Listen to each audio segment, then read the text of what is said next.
Make a chocolate fondant wreath. I had this idea in my head and I'm really hoping it works out because this is our Christmas Eve dessert. I'm using this pre-made mix from Miniere which comes with the chocolate buttons and the fondant mix. To begin with, I'm melting the butter and the buttons together until nice and glossy. Cracked 4 eggs into a separate bowl to make sure that no shell got in my chocolate mix. And then I added that with the fondant powder and mixed it together. To make this look like a wreath, I'm using a silicone bundt mould. Now in hindsight, I could have used double the mixture because it did come out looking a little bit flatter than I had hoped. But that's okay because we're going to jazz it up now. This is what it looks like when it came out the oven, and let's make some ganache.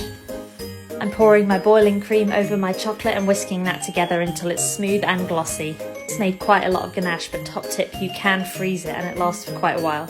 Once I had a nice thick layer on my bundt cake, I added some white chocolate drizzle, and now it's time for some sprinkles. The red, white and green sprinkles, I also added these little holly leaves, which are super cute. I need to get some baking tweezers, don't I?